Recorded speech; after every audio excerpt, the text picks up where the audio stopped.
I related to them because at one point we lived in a neighborhood where, yes, I had a neighbor that had a cannon and we nicknamed him Admiral Boom, just like they do in this film. Oh my goodness, that's funny.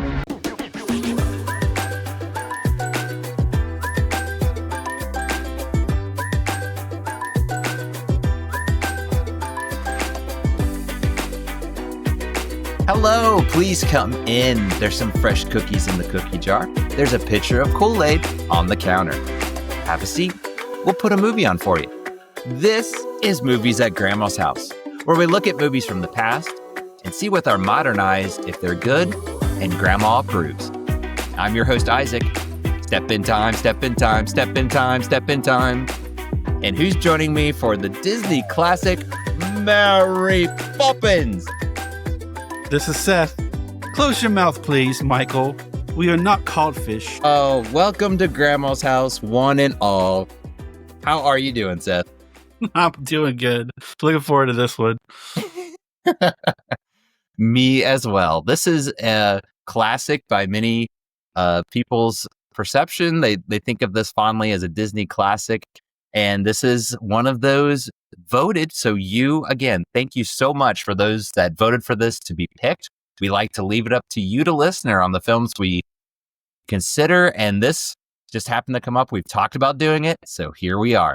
And if you want to keep up to date on those polls, we put them out every Monday. We put it out on our Instagram page, on our YouTube page. So if you're not already, go ahead and do that now. Be sure you're subscribed so you're up to date. And while you're there, go ahead and hit that like button. It's right next to it as well. Smash that for us if you don't mind. That tells us we're doing something right, that you're enjoying our content. It also helps us grow as a podcast. So we are considering the film. And also real quick, remember, we are going into spoiler territory. If you have not seen this film, be aware of that. But again, we are considering the film Mary Poppins. It came out back on September 24th, 1964. It had a budget of it says about 4 to 6 million. So older films, sometimes they can be a little sketchy on the details, but that's what I'm saying, 4 to 6 million. Box office, though, it was $103.1 million. And just kind of looking at reviews, it's mostly favorable. This is, again, I think a lot of people consider this a classic. IMDb has a 7.8 out of 10. Rotten Tomatoes, 97%. So very interesting there to look around, just getting an idea of this film. It came out many, many years ago, but I'm curious, what are some of your first memories with this film? So I don't actually recall seeing this all the way through or ever. So if I have seen it, it's been over 30 years. Are you kidding? You've not seen this all the way? 100% serious. Wow. I can get that, but that's just surprising to me. This is my definition of a movie at Grandma's house. This was one movie my grandma would pull out and we'd watch, and just that family movie. It seemed like everybody knew this movie. That's why it's kind of surprising to hear you say you've never seen it all the way through. I think in some shape or form, people have seen this. Maybe it's just bits and pieces. Well, with that being said, I'm very interested. What were your expectations on going through and watching this movie? No expectations, really. It's just that I had seen maybe clips of it in the past, and that's pretty much all I had to go off of. So not really anything to look, you know what I mean, like expectation-wise. It's hard to have expectations for this movie. I'll just say that if you've not seen it all the way through. Mine was, I hadn't seen it in a while, so this was a nice one. I thought this will be good to revisit and see my kids' reactions. That's always something I bring up. That's kind of the checklist of, I want to see their reaction. And really, I'm like you, I don't know what to expect. I'm not sure. It's much different than the movies we watched with our kids. So that was kind of my expectations. Like, I'm just kind of curious. That's how I would go into it. But before we get to our plot rewind, let's pause just a moment to hear from our sponsors. Love movies as much as we do? Bring the experience of the big screen to your walls with movieposters.com. Whether you're into classics, blockbusters, or indie gems, they've got something for every film fanatic. As a listener of our podcast, you can get 15% off your order now. Just use code Grandma's House 15 at checkout. Head to movieposters.com and let's build your ultimate collection today. All right. So this is definitely appropriate because this is how I remember. We had it on VHS, so let's do that. Let's take the VHS out of the cover. Let's put it in the VCR and press play.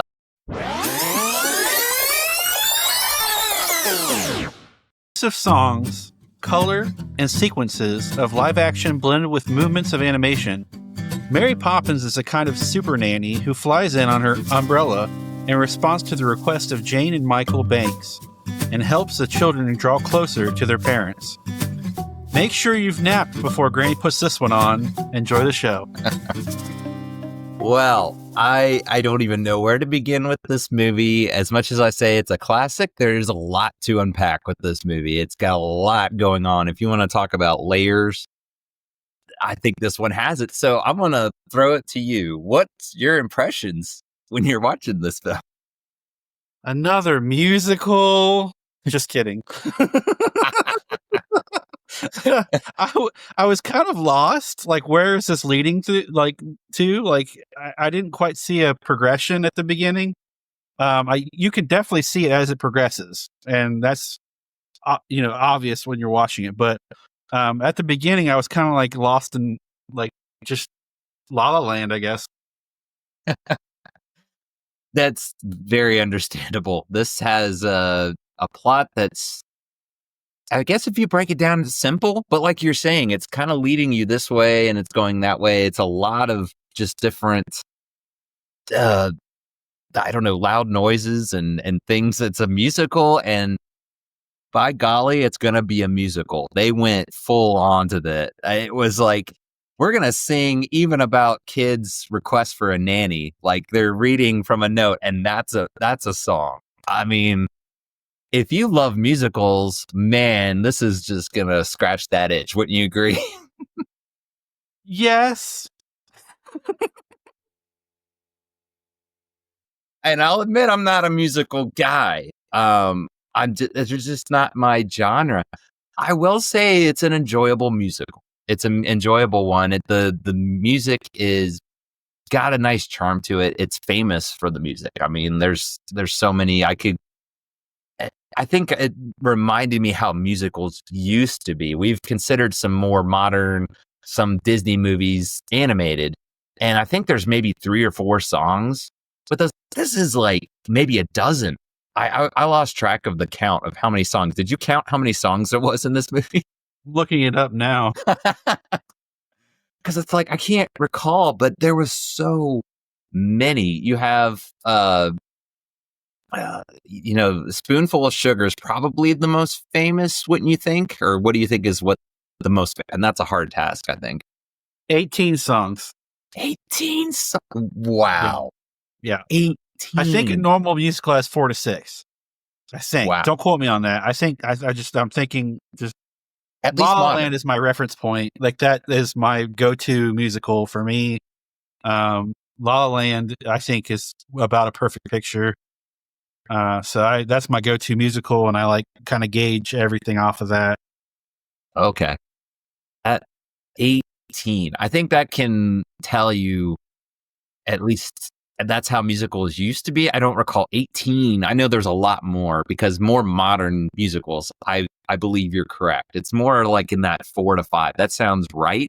So if you're not expecting that, it's like, wow, that's a lot because there's just so many songs in this. But it's a musical. It is totally living up to that name of a musical. Was there any that you enjoyed? What was your thoughts on the music? I thought the majority of songs were written well, and that it doesn't detract from the movie at all. But I couldn't get over like the plot.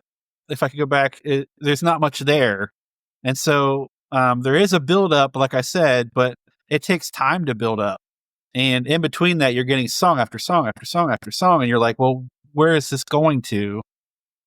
And I was a little puzzled at the beginning, that's for sure, but. I mean, it started to make sense about 3/4. Oh, it's like you have to let go I think, about a quarter of the way in and just kind of accept, because I feel like those feelings are justified. When you're first watching it, you're like, "What? Wait a minute, what's going on?" It kind of ease you into it, but there's a lot of different characters doing different things, and they're over here, they're over there, and then Mary Poppins shows up, and it's just like, what is this? Once you let go and just be like, this is there's lots of things. I have a theory we'll come back to on why it's so chaotic, but Okay. the songs, I think, again, we have to highlight them because you have Spoonful of Sugar, like I mentioned. You have Chim Chim Cher-ee, Supercalifragilisticexpialidocious. Mm-hmm. I'm gonna hit you with that. Give me your best saying of that. Can you say it? Say it or sing it. Just say it. Supercalifragilistic. Oh, you got me. I was ready too. Supercalifragilistic. Oh, I got it. Oh, I can say it normally. On camera, I'm off. You got me. You got me. I fold on that one. I heard people say they can't say it, so that's why I I can kind of put normally you on the say it spot. on camera. I'm like, I'm shying away now. I believe you, but it's like that's a word that I think just seeing it so many times it comes second nature. But that's just a fun, different song. You have your more serious songs, Feed the Birds. Mhm. I actually really like that song. That's one that I kind of think of when people say Mary Poppins. As much as we mentioned all those other like cheery, happy songs, that's actually what my mind goes to when I think of Mary Poppins. But they're well done. Like you said, they're well crafted. You could make a whole episode 18 of just songs for sure. So we might come back to them, but I'm interested to get your take on the characters, and specifically maybe start with Dick Van Dyke as Bert. What did you think? So I honestly, I thought his accent was horrible. But he was so charming. There was something about his role in the movie that was very welcoming and eased you into the movie a little bit. I felt like when he prepared, it seemed like it started to gather a little bit of steam a little bit, if you know what I mean. Um, if I could jump into the other characters, I loved Dame Julie Andrews' character. So distinct and different, and unique. And of course, her singing ability is world renowned for her musicals and everything. But yeah, those two were great. I loved the children; they were wonderful. The father even had some moments I thought were interesting. Dick Van Dyke as well. He played the older gentleman, Yeah. and he did a great job with that character as well. He actually, I don't think it's in my fun facts. I don't think, just making sure. I did some research and I found out that he actually begged to do that role when he read the script. He said, "I'll do it for free," and so they actually made him pay a donation to like a foundation for acting or something, the animation or something, for the role, and he took that role, so that was kind of cool. He had to pay for the role, or they? He was willing to do it for free, and they wouldn't accept that, so he gave a donation for them allowing him to do it, which I thought was really neat. That's pretty cool. Yeah, that is really cool. He just seems like a great guy. Like all the interviews of people have worked with him, and he himself, when he's done interviews, he just seems like a very genuine person. And like you said, that comes through in his character with Bert. I did do some research, however, on his accent, and the acting coach they gave him is, I guess he doesn't have a very good accent himself. So that's where the problem was. So he wasn't able to train him properly for that Cockney accent. Okay. You don't like to blame other people, but I think that's pretty clear there. I think we can. That's like a light bulb. Oh, okay, that makes sense. But yeah, he's just charming. I can't help it. I agree 100% with you. Like it's kind of this notoriously bad accent, but he plays that role. He's just having a blast. He's having a fun time, and his character is that way. He's just very carefree, very positive, looking at things from that scope. And he has this history with Mary Poppins. So him and Julie Andrews, they just steal, obviously. They steal the scene every time they're in it. They have this great chemistry. They bounce off of each other. I agree with you on all that. I mean, the father has a fun moment there at the end. He just kind of goes crazy. That's hilarious. I love that. I love that. It's so funny. Just laughing hysterically. And I mean, it's for its time. You can see why it was so groundbreaking. 18 songs, but also the cast was really notorious. Just well done. Well done on the casting side. One thing I just randomly noted as I was watching this might seem out of left field, but I have to bring it up, is there's this neighbor that has a cannon and he fires it at times. I related to them because at one point we lived in a neighborhood where, yes, I had a neighbor that had a cannon and we nicknamed him Admiral Boom, just like they do in this film. Oh my goodness, that's funny. And no dangerous. Yes. He would always be like, it's blanks. I'm not shooting a real cannonball. I'm just firing it. But he would do it. Somebody could, though. You don't know, right? That's like, why would you do that? So I know that's like the most weird thing to say, but I'm like, I have to note this because I'm watching this film. I'm like, I can relate. Yeah, our whole house would shake. And oh my goodness. It would be sometimes at like 2 a.m. So you're just dead asleep and then boom, and you're just awake. That's what we nicknamed him. It was it was a different time, I guess. I don't know. But anyway, I want to open this up to you though, since you didn't see this all the way growing up. What else just sticks out to you? It can be anything. Before we get too further, I did want to jump in with one quote. Really, that kind of touched me a little bit. When Bert says, "What did I tell you? There's the whole world at your feet. Who gets to see it but the birds, the stars, and the chimney sweeps?" I thought that was really clever, and it kind of grounded the movie a little bit because it had gone a little up and down as far as that goes. I really like that line.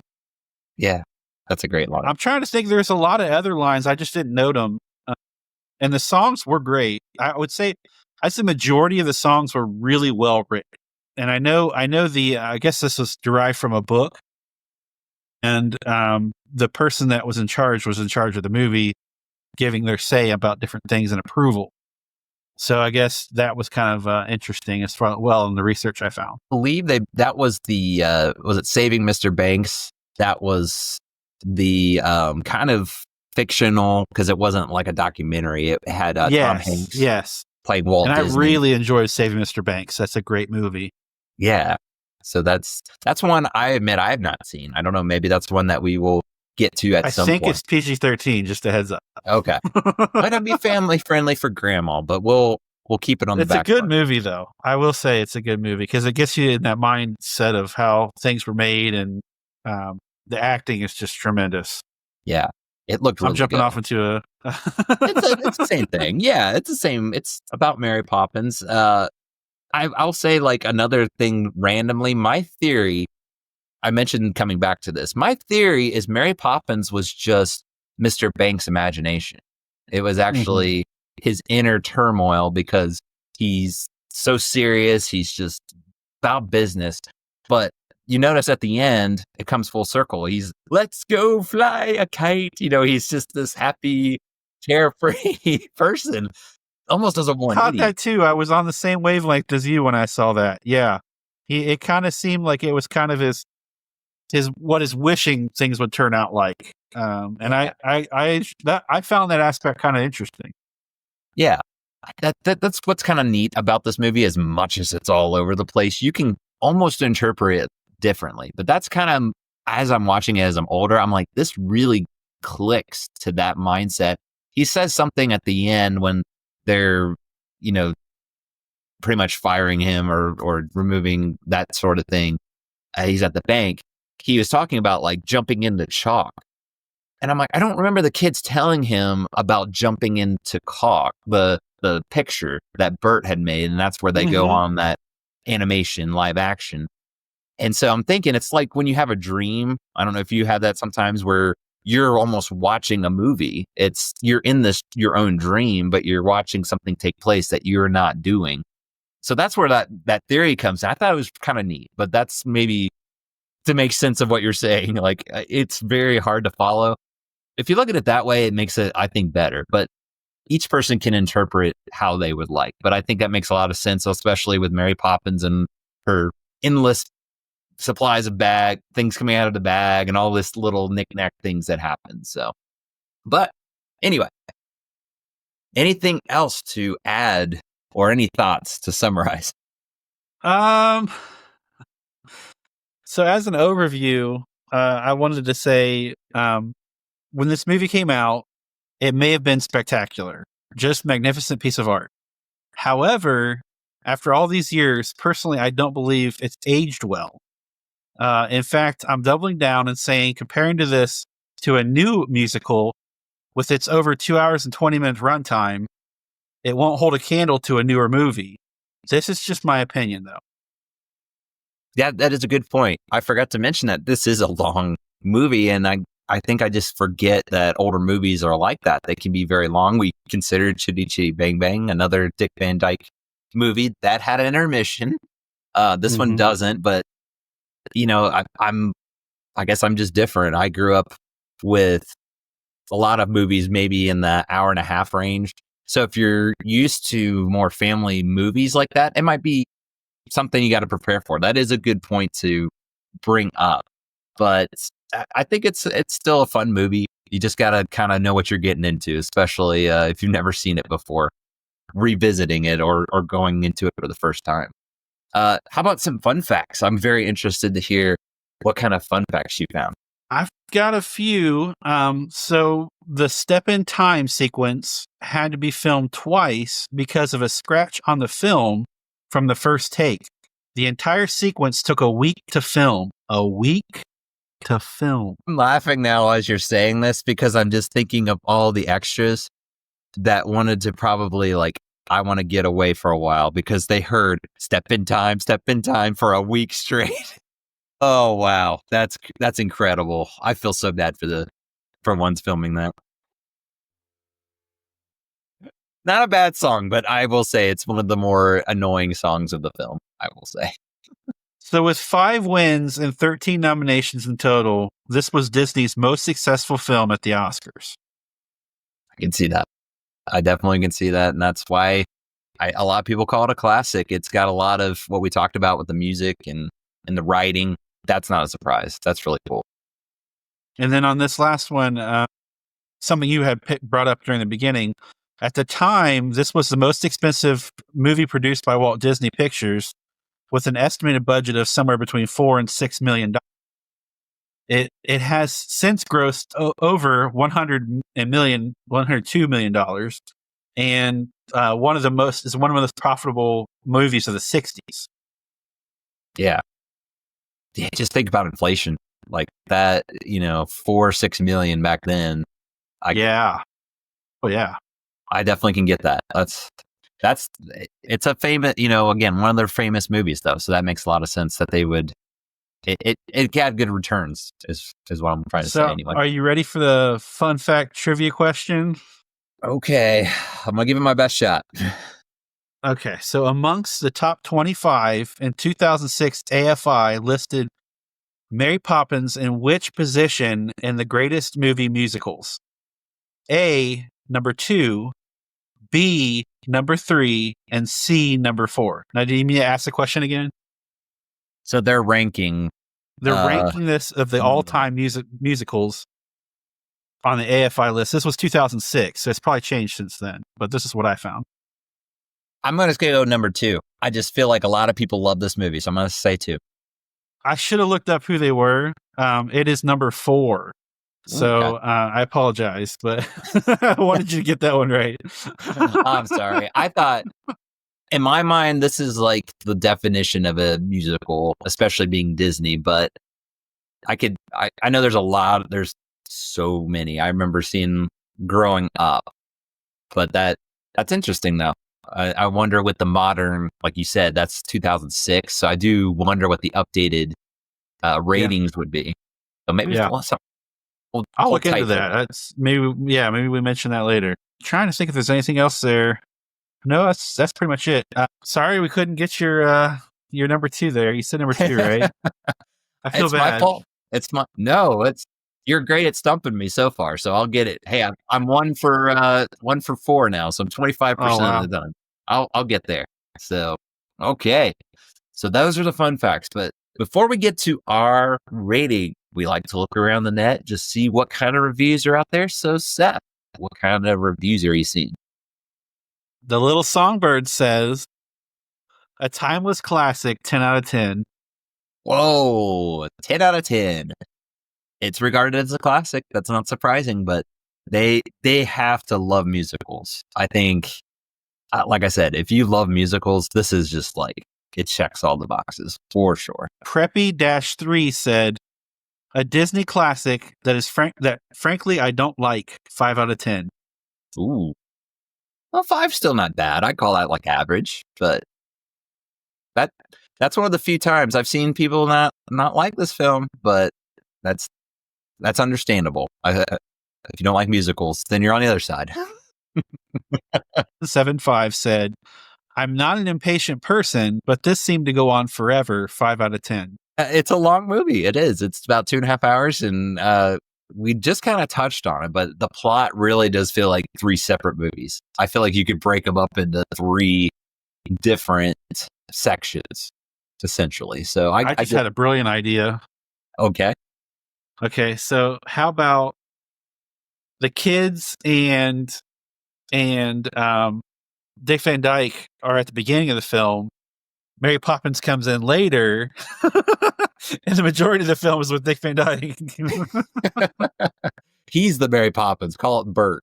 Pretty much, yeah. That would be a very different film. I'm sure of it. Yeah, I think it would be. But like you said, he's kind of that grounded character. He, we'll get into it more maybe, but I do recall he is at the beginning and he's breaking the fourth wall, like talking with you, kind of walking you through. So having him as the majority, like you said, that might have been interesting, having some fourth wall breaking going on. Like Mary Poppins does something outrageous and he just turns to the camera and it's like, yeah. I would have loved that. Been interesting. Yeah. I don't know. But anyway. What did you think of all the cabinets like banging back and forth with all that was a little bit much for me. I think people might be overwhelmed by that scene. Yeah. It was definitely an overwhelming series of events going on. And that felt a little long. After I thought it was shorter. Yeah. When I rewatched it, I'm like, this seems a lot longer than I remember, but it's been years, so I don't know. Maybe I just had that little memory of it happening. So, well, I think it's about time we give our final thoughts here. We've got some from around the net, like we said, but I have to ask you, Seth, when it comes to the movie Mary Poppins, how are you going to rate it? Are you going to take it home? Are you going to leave it at grandma's? Are you going to hide it in the attic? I have to hide this in the attic. Personally, I wouldn't mind waiting 30 years to revisit. Short and sweet. For me, this has got a lot of nostalgia to it. I will admit, like I said, this was one I recall growing up. We had the original VHS, like the Shell Disney VHS collection. And this would get broke out every once in a while. I think it was more of a background movie, to be honest. As much as we didn't have cell phones, smartphones, whatever, back then, it just seemed like I was always doing something else. I watched it so many times all the way through, but it does have that nostalgia to it, I will admit. I think this is a good movie. I think you need to know what you're getting into. You need to understand this is 60 years ago. Times are different. So there might be some things that fly over your head too. If you're younger and you're watching this, I caught some things like, oh, that might be tricky to understand. I'm not going to take this home by any means, but I will leave it at grandma's because I believe that's where it belongs. This is a movie at grandma's house. How appropriate. That's how I'm going to rate it. I think it's good to get out maybe every once in a while, probably not as often as others. I wouldn't put it like, oh, as soon as we go to grandma's, but it's it's a fun time. I think, again, with the right circumstances, anyone should be able to enjoy it. Even if you don't like musicals, you should be able to find the charm appealing, but just be aware of that. Yeah, I think it's interesting to hear our takes on it. So I want to say, though, for this being a grandma's movie, we have to find out, what is grandma going to rate it? So what is Granny's family-friendly rating? Granny's family-friendly rating is an A. That's it. That might be our highest rated family film right there. So not much else really going on. It's classic Disney. So there you have it, folks. Another film in the books. But before we wrap things up, Seth, why don't you let people know where they can find and connect with us? So you can find us on Facebook, Instagram, and YouTube. You can email us at movies@grandmashouse@gmail.com. We have a newsletter, so keep up to date with all things Movies at Grandma's House. And we are on Patreon, so check us out and become a member. And also, go to movieposters.com, type in Grandma's House 15 at checkout for 15% off, folks. And that's it. Yep. As Seth mentioned, that's the way to enter our monthly contest to movieposters.com. So make sure you're signed up on our newsletter. That gets you an entry for a giveaway for the month. You have to stay tuned for that for later this month, as we'll do it live as well. So again, go back to make sure you're subscribed so you'll be up to date. You'll get notified when we are going live for that. Well, that'll do it for now at Grandma's House. So don't worry, we will be back soon. But in the meantime, remember to be kind and rewind. We'll see you next time. Bye, everybody.